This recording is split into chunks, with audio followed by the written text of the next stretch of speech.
지금부터 빛과 철 광희과의 대화를 시작하도록 하겠습니다. 빛과 철의 감독님과 배우분들 무대 앞으로 모시겠습니다. 큰 박수로 맞이해주시기 바랍니다.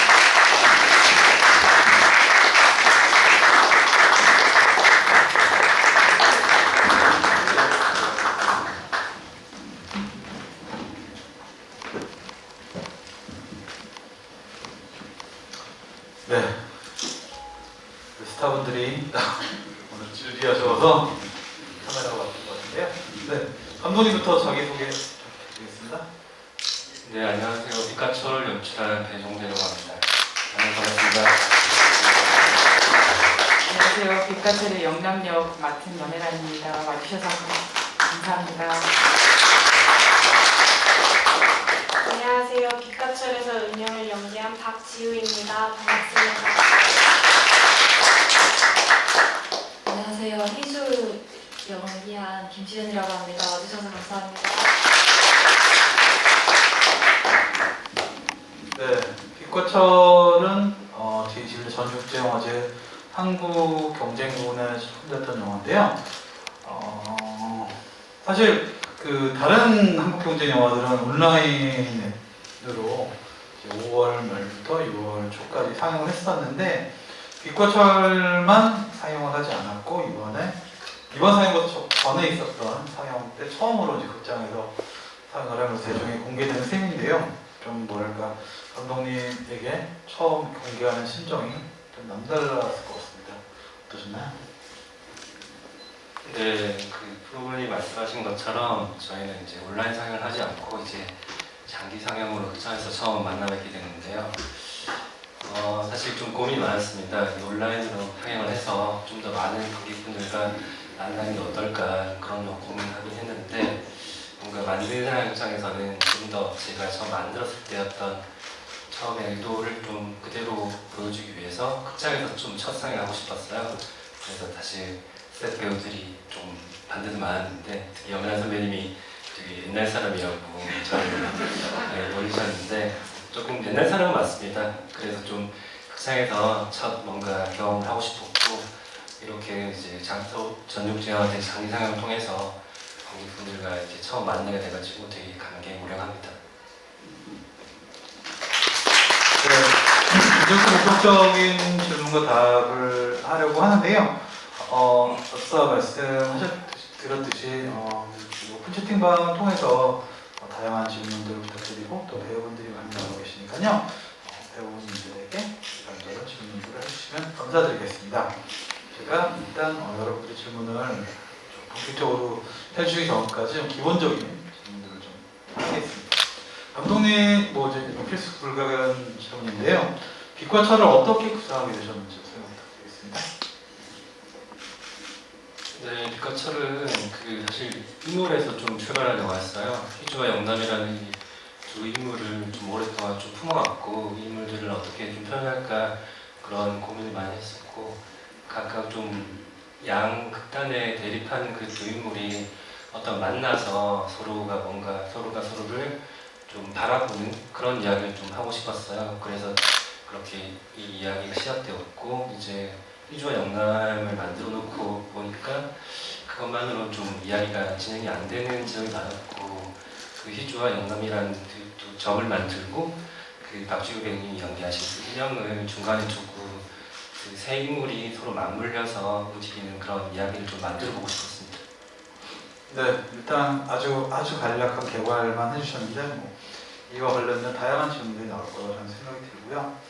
염혜란 배우님은 이 영화로 제21회 전주국제영화제에서 주연상을 수상하셨습니다. 다시 한번 축하의 말씀드리고요. 새삼스럽긴 하지만 영광의 수상에 대한 소감? 네네. 네, 그때도 말씀드렸지만 영화로 상을 받은 건 처음이었거든요. 근데 상을 받은 건 좋았는데 개봉을 하니 모든 분들이 얼마나 잘했나 보자 이렇게 보실 것 같아가지고 너무 부담스럽더라고요. 상영하는데. 네, 그랬습니다. 그리고 다른 작품들도 몇 개 봤는데 제가 받은 게 정말 너무 좀 송구스럽고 그럴 정도로 좋은 연기들 너무 많이 보여주셔서 좀 부끄럽고 앞으로 더 잘해야겠다 이런 생각이 들더라고요.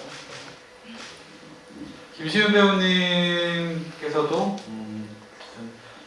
사실 이 영화에서 주된 시점을 제공하는 사실상 이제 주연 중에 주연인 셈인데 희주라는 캐릭터를 어떻게 임하셨고 또 일단 거기까지 어떤 캐릭터라고 생각하면서 연기 임하셨는지. 일단 처음에 이제 감독님께서 제의를 해주시고 시나리오를 읽었을 때는 이렇게 쉽지 않은 이 시나리오를 제가 잘 할 수 있을까라는 생각이 들었어요. 그리고 감독님과 같이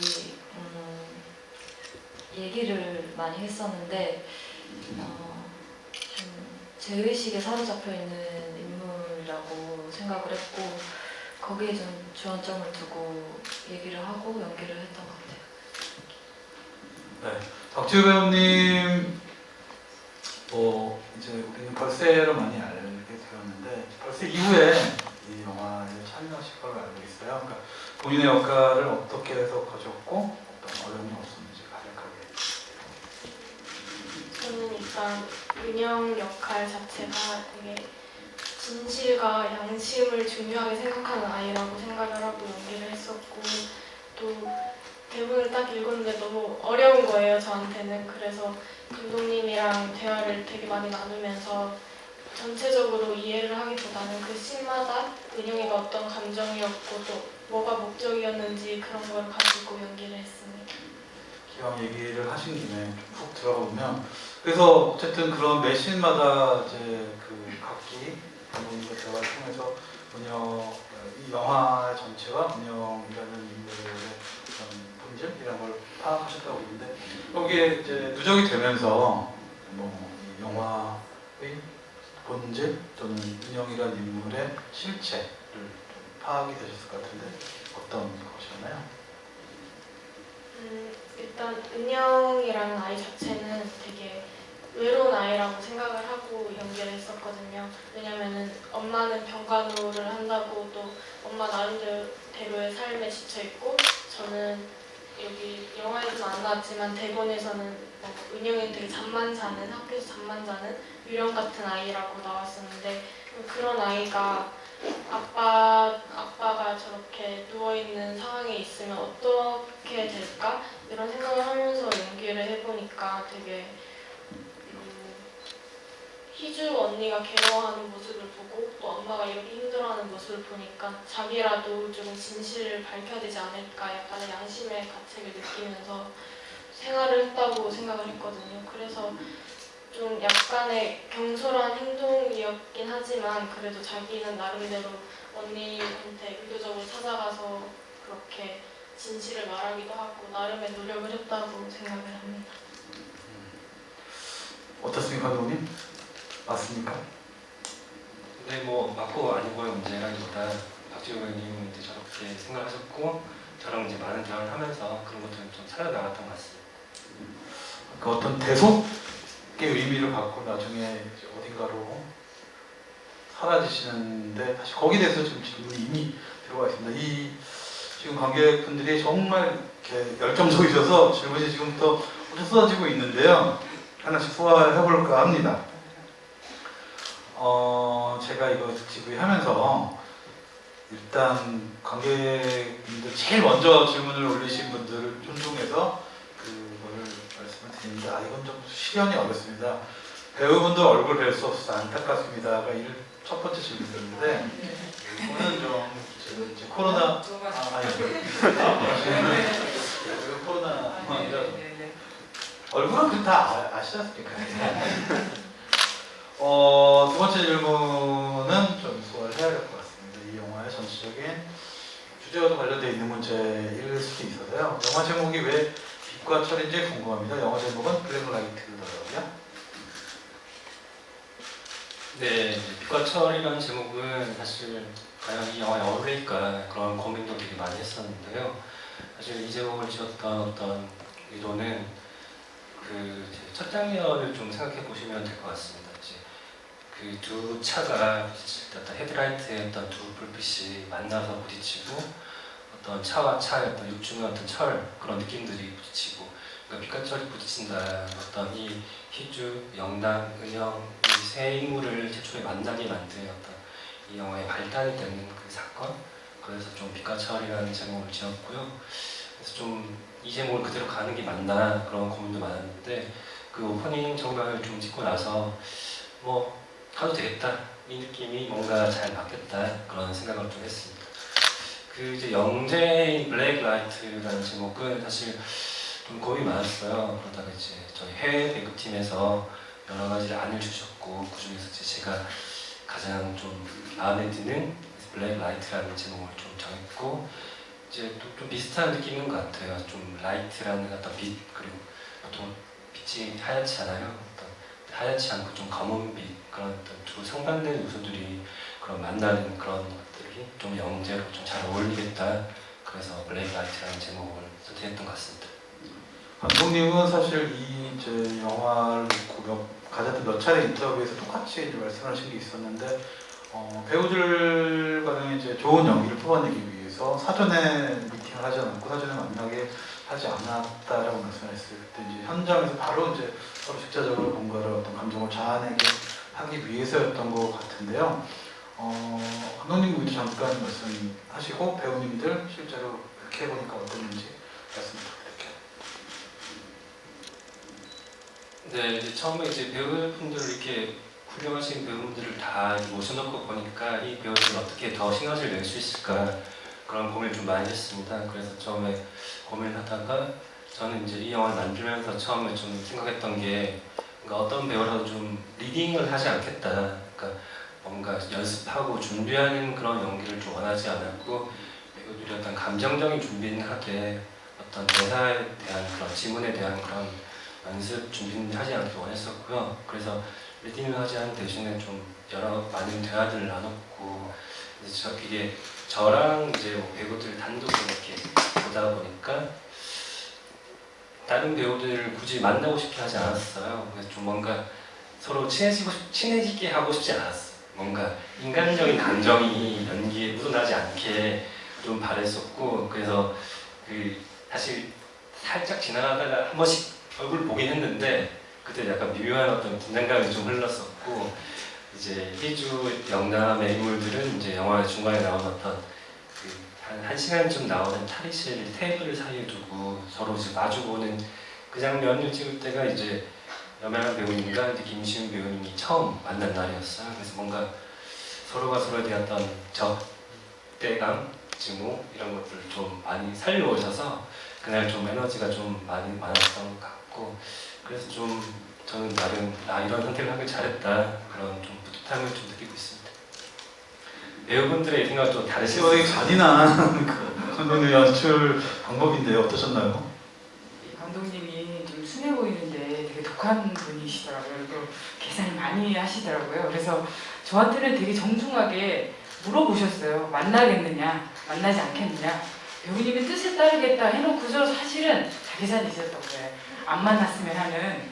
그래서 근데 저는 좀 결정장애가 있어서 둘 다 괜찮다. 안 만나도 그 시너지가 좋을 것 같고 근데 그것만 생각하기에는 우리가 또 계산해서 나오는 에너지도 또 있으니까 좀 만나서 상의 많이 하고 얘기를 많이 해도 전 좋을 것 같다 이렇게 얘기했었거든요. 그러고 나서 이제 서로 안 만나겠다고 해서 어떻게 아니요 이제 계산에 의해서 이제 안 만나게 된 거예요. 안 만나게 됐는데 그 장면을 찍는 날 이제 저희 둘이 진짜 왜 묻어둔 얘기를 이제 와서 꺼내느냐 하는 그 장면을 처음 만나서 하는데 그날 솔직히 시은 씨한테는 얘기를 안 했는데 마상을 입고 갔어요. 제가. 진짜 저 배우가 날 싫어하는 건 아닌가 개인적으로 정말 나한테 좀 악감정이 있었던 건 아닌가 하는 마음이 들 정도로 독한 기운을 저한테 막 뿜어내더라고요. 그래서 저는 그게 첫 촬영이었거든요.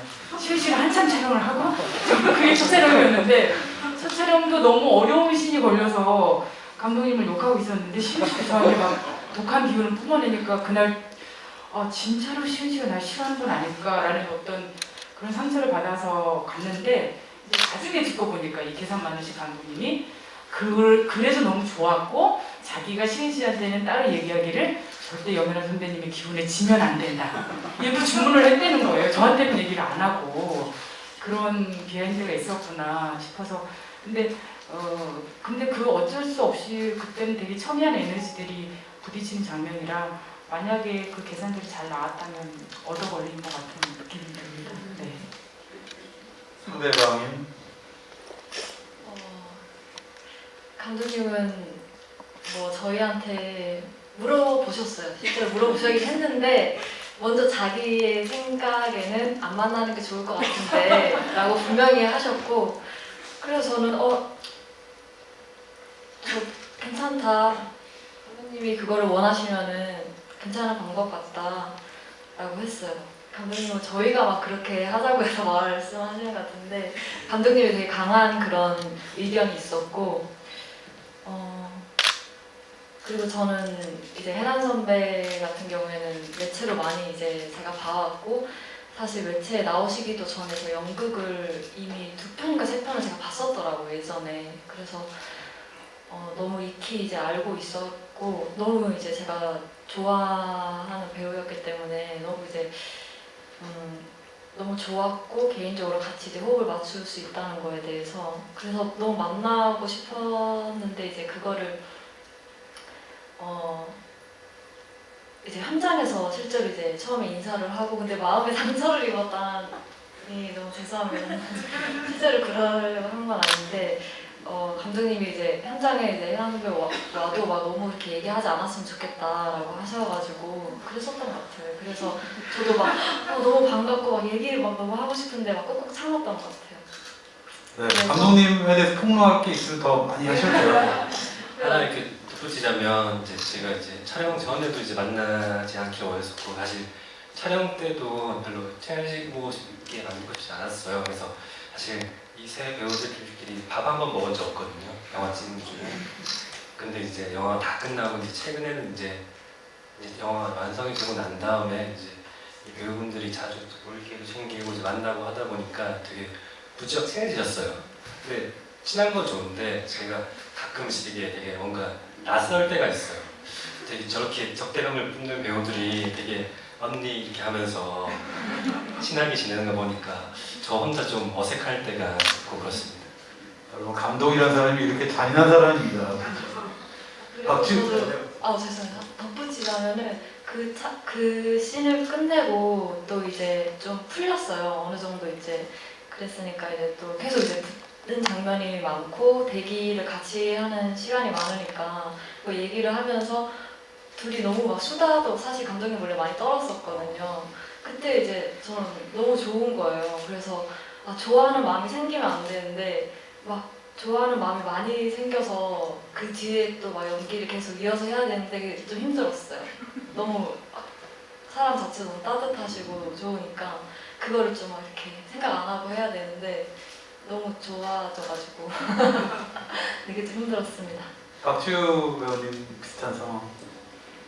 저 또한 감독님께서 저한테 뭐 이렇게 배우님들과 한번 만나서 대본 얘기를 하든지 어쨌든 자리가 필요하냐고 저한테 물어보셨는데 진짜 답정너처럼 그냥 그렇게 그냥 여쭤보시더라고요. 그래서 저는 근데 저도 저 염혜란 선배님과는 모녀지간이긴 하지만 그래도 막 친한 모녀지간 아니잖아요. 그냥 되게 정말 미묘한 톤으로 대화를 하고 또 어떻게 보면 서로에게 관심이 없는, 그래서 안 만나는 것도 괜찮다고 생각을 했고, 또 신은 선배님께도 제가 일방적으로 저만 이 존재를 아니까 영화 속에서도, 그래서 그게 딱 필요하다고 생각을 해서 저도 감독님 의견에 동의를 했습니다.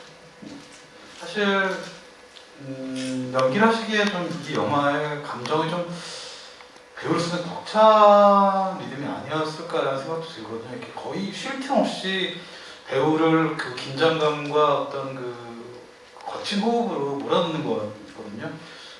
염혜란 배우님 연기를 오래 하셨는데 어떻게 그 조절을 하셨습니까?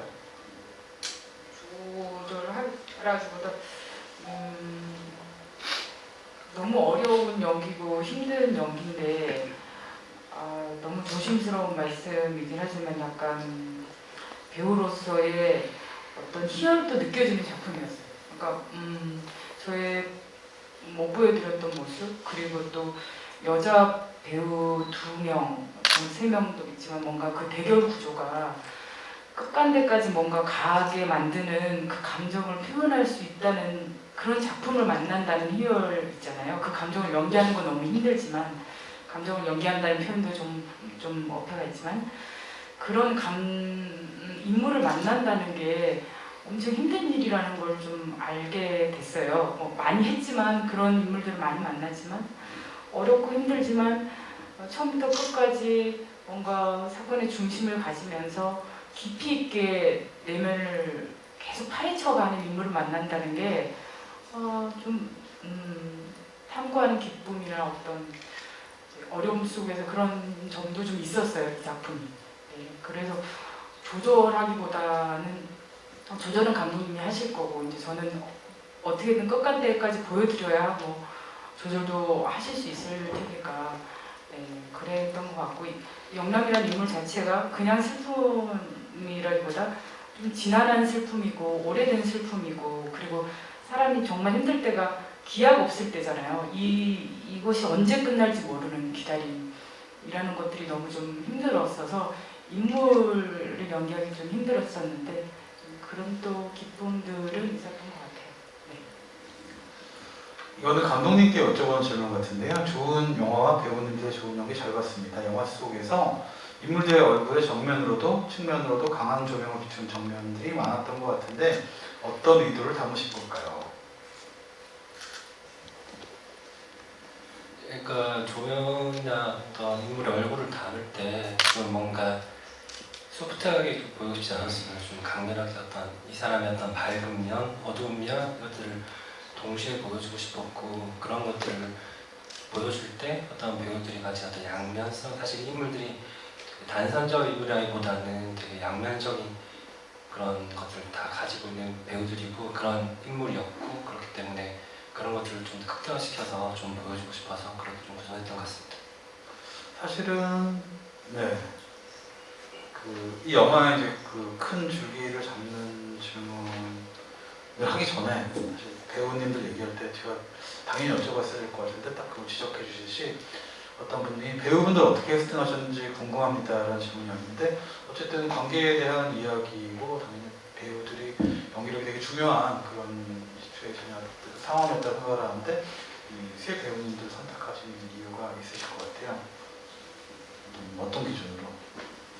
사실 어떻게 보면 선택했다기보다 제가 선택을 받은 거죠. 이제 제가 처음에 했던 제가 1순위로 생각했던 다 배우분들이셨고 과연 이 배우분들이 다 해주실까 그런 걱정도 많았는데 제 어떤 요구에 어떤 응답을 해주신 거고 이 배우들을 제가 어떤 머릿속에 떠올렸을 때 그전에도 분명히 훌륭하신 연기를 해오신 대단하신 배우들이지만 이 배우들이 좀 보여줬던 기존의 어떤 모습과 좀 다른 그런 좀 낯선 얼굴을 좀 보여주고 싶었어요. 그렇게 해야지 사실 이 이야기가 좀 힘을 받는다. 이 인물들이 여면한 배우님, 박지우 배우님, 김신 배우님이 영화에서 등장했을 때 저 배우가 저렇게 행동하겠거니 저 배우가 또 저런 어떤 게 흘러가겠거니 그런 것들을 예상하게 되면 이 이야기가 가장 더 힘이 떨어질 수밖에 없다 생각하고 이 배우들이 기존의 어떤 모습과 조금 다른 낯선 모습 그런 것들을 보았고 포착했고 좀 표현하려고 좀 노력을 했습니다. 사실 저야말로 좀 궁금한 건데 배우님들이 제가 이제 같이 하자고 부탁을 드렸을 때 응답하게 된 그 이유를 좀 듣고 싶습니다.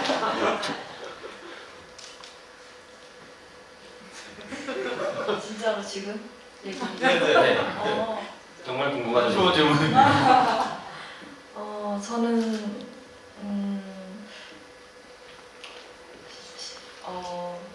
시나리오가 먼저 이제 왔었고 그리고 이제 사실 이제 감독님에 대한 정보가 많이 없는 상태에서 일단 글을 이제 읽었는데 사실 너무 이제 처참한 상황에 놓여 있지만 아까 선배님이 말한 것처럼 배우로서 되게 너무 하고 싶다라는 생각이 들었어요. 내가 정말 이거를 잘 할 수 있을까? 동시에 정말 해보고 싶다라는 생각이 들었을 정도로 뭐라 해야 되지? 재밌다라고 표현을 하는 게 어떨지 모르겠지만은 저는 처해진 상황을 떠나서 이제 영화라는 거나 어떠한 거에 있어서 흥미를 느껴야 된다고 생각을 하거든요. 그래서 그런 부분에 있어서 굉장히 이제 끌림이 있었고, 그러니까 동시에 또 이런 좀 힘들었고, 이 시나리오를 보는 내 마음이 그냥 인물로 들어가서 보면은. 그래서 저는 감독님 미팅하기 전에 하고 싶다라는 생각이 있었어요. 시나리오 보고. 그리고 이제 감독님 만났는데 또 확신이 들었어요. 감독님도 되게 저에게 이제 얘기를 해주시고 확신을 주셨고. 네. 감독님 약간 한숨 놓으시는 것 같고요. 또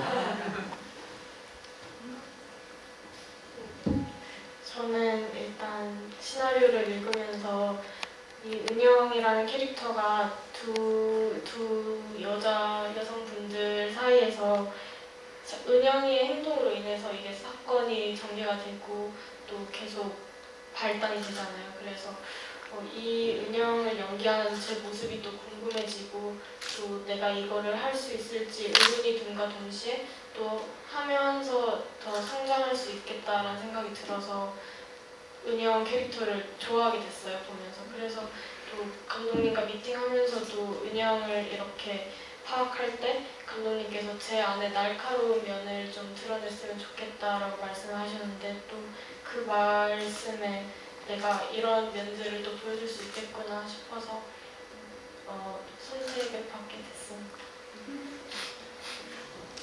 저도 글이 너무 좋았고요. 글이 정말 뭔가 약간 이게 다라고 생각했는데 또 있고 또 있고 파면 팔수록 뭔가가 더 깊어지는 얘기가 가지는 얘기들이 너무 좋았고 주인공이라서 했습니다.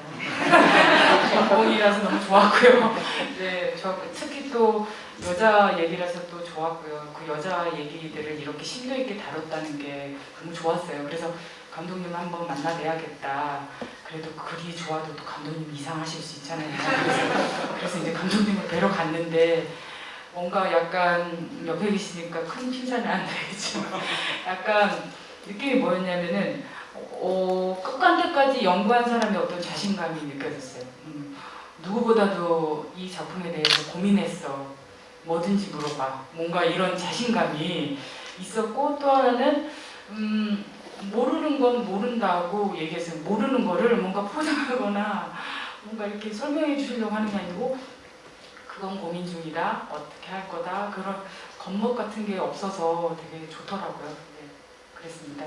사실 지금 계속 이제 배우님들과 이 연기에 대한 얘기를 할 수밖에 없는 게 뭐 다들 그렇게 느끼셨겠지만 최근에 본 한국 독립영화뿐만 아니라 한국 영화 전체를 통틀어서 이렇게 연기 각각의 연기뿐만 아니라 연기의 밸런스가 이 정도로 훌륭한 영화는 거의 드물다고 보기 때문에 연기에 대해서 이렇게 얘기를 하다 보니 지금 여러분께서 보내주신 질문들을 거의 소화하지 못하고 있습니다. 그래서 오늘 죄송스럽게도 아주 빠른 시간 안에 단답형, 빨리빨리 그렇게 영화에 대해서 모르시는 게 없다고 하니 또 질문을 빨리빨리 던지도록 하겠습니다. 뭐 이거는 답하실 수 있는 분이 답을 하시는 게 좋은데 아마 감독님이 많을 것 같은데요. 일단 고라니에 대한 질문이 굉장히 많습니다. 저는 개인적으로 고라니가 그 관련해서 이제 은영이 도대체 나중에 어디로 갔느냐 그런 질문만큼 이제 많은 질문이 가장 많은 것 같은데요. 뭐 또 많은 분이 그러셨을 것 같은데 그 고라니에서 그 은영의 눈빛을 읽어봤거든요. 고라니 그런 것 같아요. 네, 이제 여러분들이 좀 느끼셨겠지만 이제 저는 이제 말씀하신 대로 어떤 고라니 마지막 장면의 고라니 얼굴에서 좀 은영이 생각나길 바랬어요. 사실 이 고라니에게도 이제 전사라는 게 있는데 이제 마지막에 등장하는 고라니가 이제 영화 중반에 등장했던 고라니의 어미라고 생각했어요. 로드킬 당한 어미 새끼를 이제 찾아다니는 어미. 그 눈빛에서 영화를 끝내고 싶었고 사실 고민이 많았지만 이 영화는 고라니의 눈빛으로 끝이 나야 된다고 생각을 했어요. 사실 희주와 영남이라는 두 인물이 어떤 영화 후반부로 가면 갈수록 어떤 사건의 실체였던 그 안에 숨겨져 있던 진실들을 마주하게 되면서 어느 정도 스스로 어떤 알았을 거예요. 스스로 뭔가 이 어떻게 됐고 나이가 어떤 거기에 어떤 관대를 했고 내가 거기에 어떤 죄책감이나 그런 것들을 알았을 것임에도 불구하고 멈추지 못하는 인물들인 거예요. 왜냐하면 내가 멈추고 중단하고 뭔가 포기하는 순간 가장 먼저 무너지는 만큼 좀 연약한 인물들이기 때문에 스스로도 멈추지 못하는 희주와 영남이라는 두 인물이 어떤 고라니라는 뭔가 인간적인 게 아닌 비인간적인 어떤 생명체라고 하면 좀 이상할 수 있는데 비인간적인 어떤 무언가가 이들을 좀 막아서주길 좀 바랬어요. 브레이크를 좀 세워주길 바랬고 그제서야 뭔가 이 인물들이 당신들 어차피 그 병원으로 가도 정답은 찾지 못할 거야. 근데 은영이 어디 갔어? 왜 당신들은 은영을 다 놓쳐버리고 알 수 없는 진실들에 매달리는 거야? 그런 것들도 다 복합적으로 좀 고라니 눈빛에서 좀 보여주고 싶었어요. 그래서 뭔가 여러분들이 고라니의 눈빛에서 은영이를 놓아주셨다면 그런 의도를 가지고 만든 저한테 되게 감사한 일인 것 같아요. 박지우 배우님은 은영이 어디 갔다고 생각하시나요? 전 처음에 읽었을 때는 설마 은영이가 나쁜 선택을 했나 이런 생각도 했었는데 영화를 보고 나서 다시 생각을 해보니까 은영이가 그렇게 쉽게 자신의 목숨을 버릴 만큼 나약한 아이는 아니라고 생각이 들었어요. 그래서 아무래도 잠시 자기가 저지른 일들 뭐 그런 거에 대해서 약간 도피를 했다든지 아니면 어디 숨어 있다든지 그렇게 있지 않을까? 빨리 자기가 이렇게 나타나면 상황이 다 좀 나아지기를 바라면서 뭐 어딘가 가 있지 않을까 그렇게 생각을 했습니다. 또 디테일하게 영화를 보신 분의 어떤 질문입니다. 영남은 남편의 뺨을 때리고 희주는 본인의 뺨을 때리는데 각각의 캐릭터의 의미가 있는 건가요? 영남과 희주가 대답을 해주는 게 더 좋을 것 같긴 합니다. 저는 이제 개인적으로는 너무 답답한 심정이고 너무 뺨 때리는 거가 이해가 됐었는데 감정적으로 근데 작품적으로는 그게 이제 되게 정말 처음으로 나오는 거거든요. 아 가해자가 바뀌었을 수도 있겠다 라는 장면 뒤에 붙어요 바로. 그래서 그 장면이 되게 연기하면서도 이제 감독님한테 이 작품을 연기할 때 좀 힘든 면 중에 하나가 그런 구조조 속에서 연기를 해야 되는 것도 되게 힘들었었거든요. 그게 처음 관객들도 의심하기 시작했을 때 제가 뺨을 때렸을 때 어떻게 보일까? 제 감정은 충분히 오랜 간호 끝에 아무 대답 없는 너에 대해서 막 뭔가를 가해하고 싶은 마음일 텐데 그런 생각이 좀 드셔서 그건 오히려 관객분들한테 되게 어떻게 보이셨는지 정말 제가 뭔가를 알고 있는 것처럼 보였는지 뭔가 숨기고 있는 것처럼 보였는지 뭐 그런 것들을 조금 알고 싶긴 했어요. 저는 그 장면을 좀 제가 못 보겠더라고요. 그러니까 좀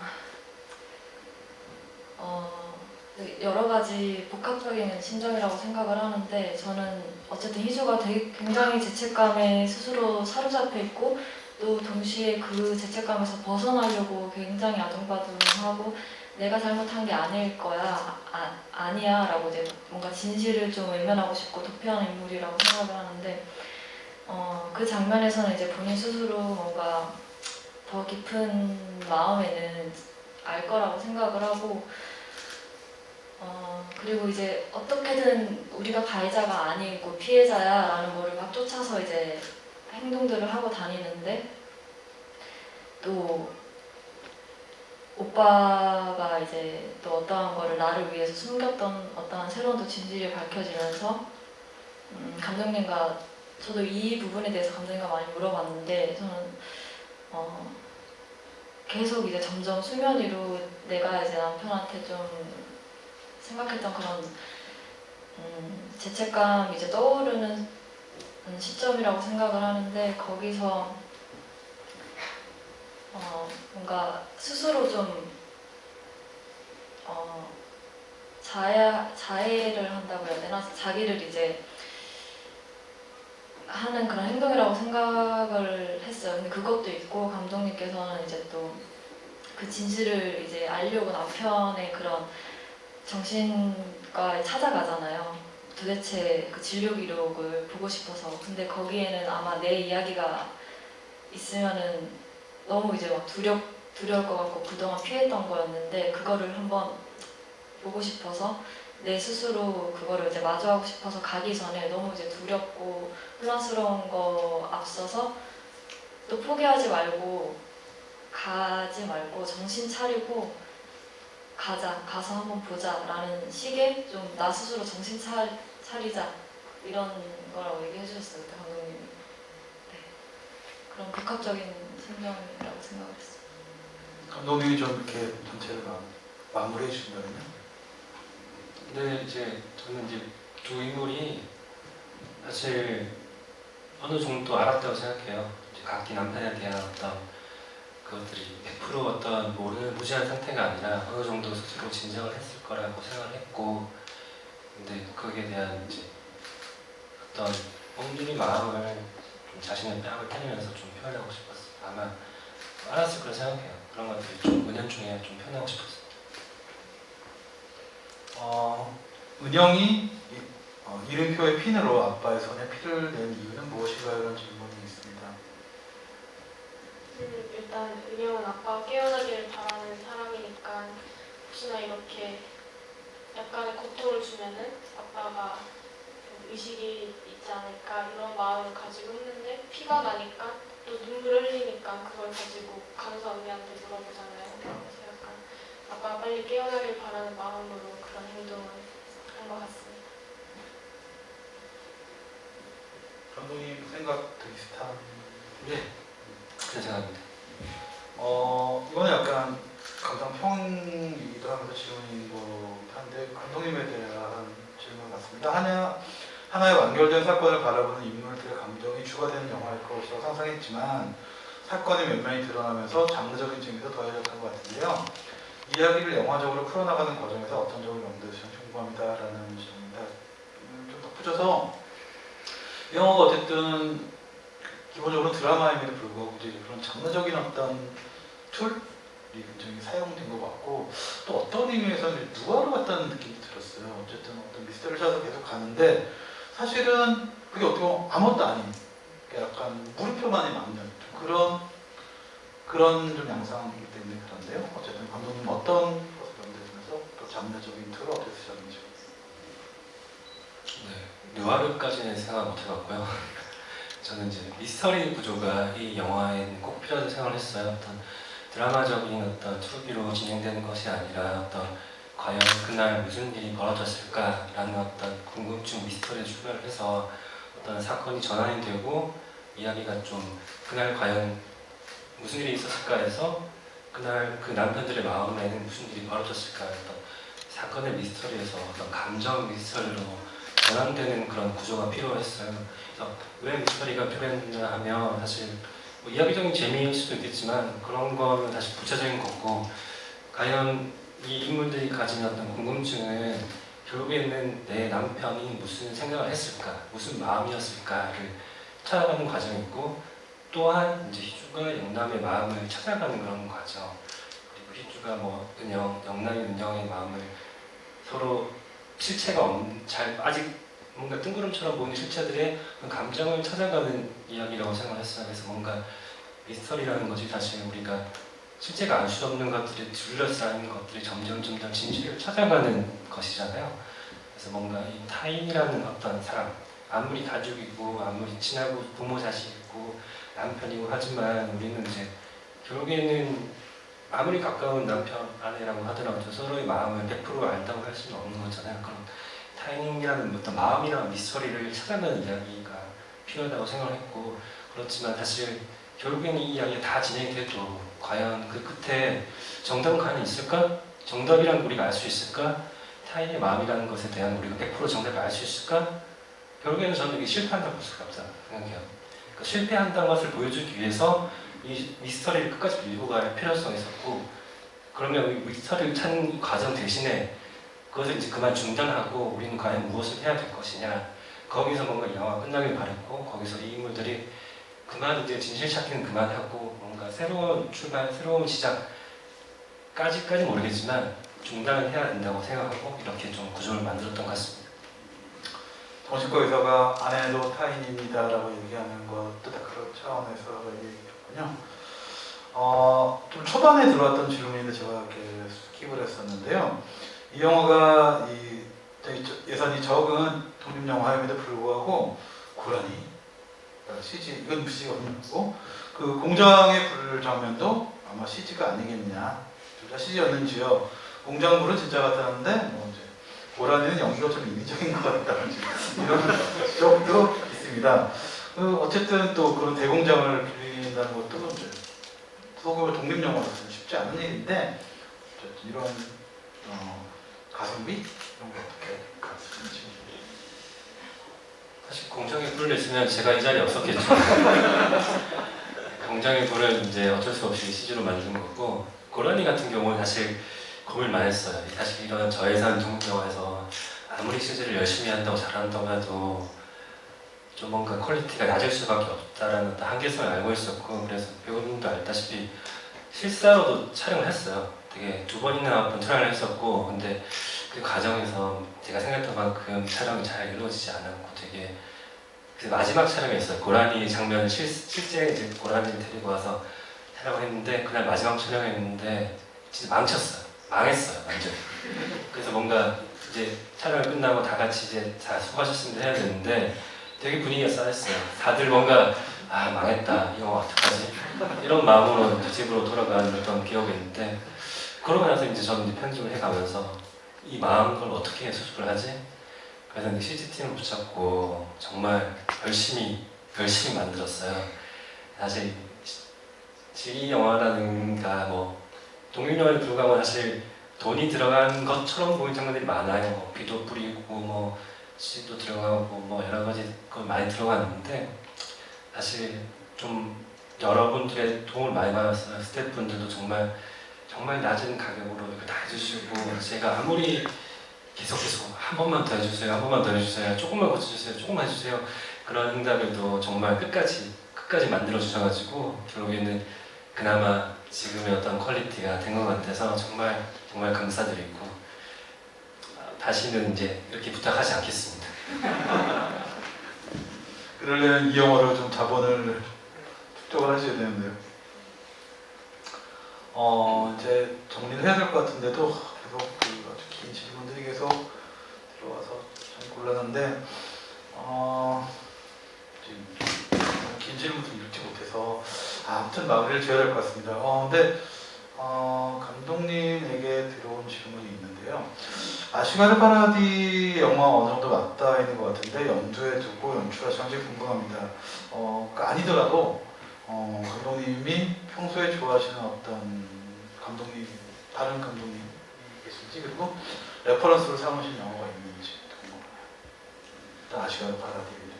네, 아시가르 파라디 감독은 저는 엄청 좋아하는 감독이어서 항상 이제 즐겨보고 이 영화에도 많이 영향이 갔을 거라 생각을 해요. 그래서 시나리오 쓸 때도 되게 어떻게 저렇게 쓸 수 있을까, 어떻게 저렇게 이야기 구조가 탁월할까 해서 좀 많이 보고 배우려고 했고, 하지만 뭐 제 능력의 한계상 그렇게 따라하려고 해도 따라할 수가 없었고, 대신에 좀 많이 배우려고 했어요. 그래서 이 영화를 시나리오를 쓰면서 아시가르 파라디 감독의 위대함을 훨씬 더 많이 느꼈던 것 같아요.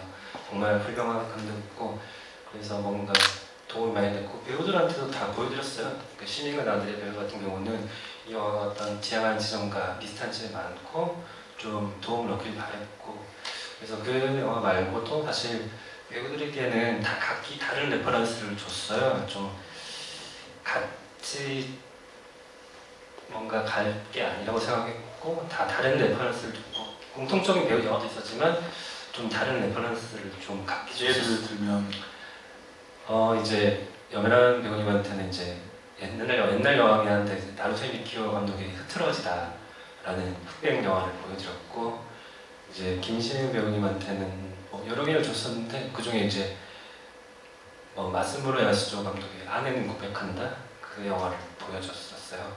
그리고 이제 박지우 배우님한테는 그러니까 특별한 레퍼런스에 따라다기보다 이제 아시가르 파라디, 이제 신인과 나들의 별거, 그리고 아무도 머물지 않았다, 이런 영화를 보면서 좀 찾아가길 좀 바랬었어요. 사실 뭐 이제야 좀 입이 풀리고 좀 몸이 풀린 것 같은데, 이게 읽을 때마다 항상 끝내야 되는 시간이라 참 아쉽습니다. 마지막으로 어쨌든 이 관객분들에게 인사 말씀과 함께 지금 어떤 계획들을 갖고 계신지 같이 말씀해 주셨으면 좋겠어요. 김시훈 배우님. 오늘 전주에서 서울에서 상영하는 두 번째인데 이렇게 많이 찾아와 주시고 GV도 같이 함께 할 수 있어서 너무 좋았고요. 저는 사실 또 보면서 저는 현장에서 많이 헤맸거든요. 근데 그거를 좀 이렇게 한 인물로 보여지게끔 감독님께서 많이 이제 편집에서 힘을 써주시는 것 같아서 너무 감사드리고 많이 좀 하지만 이번 작품을 통해서 또 너무 많이 옆에서 좋은 배우들과 함께하면서 많이 배웠고 더 열심히 하고 잘하고 싶다라는 생각이 많이 들었어요. 그래서 앞으로 저의 행보도 또 지켜봐 주시고 저의 이제 다음 작품 이제 9월에 촬영 들어가는 게 있는데 장편 독립영화인데 최창환 감독의 숨어드는 산이라는 영화를 촬영이 들어가요. 그거 사계작이고 오늘 와주셔서 너무너무 감사합니다. 네, 오늘 어려운 상황 속에서도 이렇게 영화보러 발걸음 해주셔서 너무 감사드립니다. 저도 이게 오늘 본 게 첫 관람인데 관객분들께서 어떻게 보신지 엄청 궁금하거든요. 그러니까 인스타나 트위터에 꼭 남겨주시면 제가 서치해서 찾아보겠습니다. 감사합니다. 저는 촬영 중인데 자꾸 안전 문자가 들어오는 거예요. 그래서 검사를 가더라고. 그래서 GV가 이게 이루어질 수 있는지 너무 걱정이 되고 그런데 이렇게 와주셔서 정말 빈말이 아니고 너무너무 감사하고 절이라도 하고 싶은 마음으로 정말 너무 감사드리고 근데 저희 영화가 그 북유럽에선 가장 큰 탈린 블랙나이트 영화제에 초청을 받았대요. 그래서 뭔가 좋은 결과가 있길 바라고 그 결과를 또 시작으로 해서 또 개봉도 생각하고 있거든요. 그래서 많이 좀 소문을 내주시면 되게 어둡고 좀 그렇지만 좀 재밌지 않았어요? 좀 재밌더라고요. 그래서 제가 나오는 부분 되게 부끄럽고 그렇지만 항상 너무 아쉽고 그렇지만 제 영화는 아니잖아요. 우리 모두의 영화니까 이 영화가 막 잘 됐으면 하는 마음이 막 솟구치더라고요. 좋은 영화 같고 그래서 여러분들의 많은 힘이 도움이 필요합니다. 와주셔서 감사하고 부탁드립니다. 고맙습니다. 네, 원래 오늘 사실 여배람 배우님이 참석을 못 하시는 거였어요. 촬영이 되게 갑자기 바뀌는 바람에 못 오신다고 했다가 급하게 촬영 끝나고 바쁜 사람 같잖아요. 그래서 와서 결국에는 이 세 배우가 함께하는 날을 처음이고 저도 되게 감격스럽고 되게 기분이 좋습니다. 그래서 이 세 배우가 처음 한 날 그리고 이 서울에서 상영하는 이 자리에 와주셔서 감사하고 사실 코로나 시국에 여기까지 오신 것도 되게 감사드려요. 세상 요즘 어떤 극장이랑 어떤 관객분들의 어떤 소중함을 많이 느끼고 있어요. 그래서 사실 저는 아직 뭐 이후에 대한 생각은 별로 없어요. 아직 저는 저랑 이제 같이 스태프들, 배급사분들도 똑같은 마음이겠지만 개봉까지 가야지 이 영화가 마무리되고 아직 뭔가 끝나지 않은 그런 기분이에요. 이제 나중에 개봉을 하면 더 많은 분들과 좀 만나고 기회를 만들어 보고 싶고 사실 뭐 제가 만들어서 그런 건 아니지만 저희 영화가 두 번 보면 세 번 볼수록 더 재밌는 영화거든요. 나름 여러 가지 포인트를 많이 숨겨놨어요. 인물들이 왜 저런 행동을 하는지 두 번 보면 세 번 보면 더 재밌고 나중에 꼭 개봉하시면 한 번 더 봐주셨으면 감사하겠습니다. 감사합니다. 네, 아무튼 이 감독님과 이 대배우 세 분을 모시고 이야기를 하니까 정말 재밌는데 만약에 이제 정식 개봉을 하게 되면 훨씬 더 풍부하고 긴 시간 동안 거기까지를 가질 수 있을 것 같으니까 그때 또 많이 응원 부탁드리고요. 하여튼 오늘 여러 가지로 힘든 상황에 이 자리까지 와주셔서 감사드립니다. 이상으로 빛과 절의 밤까지 마치도록 하겠습니다. 감사합니다.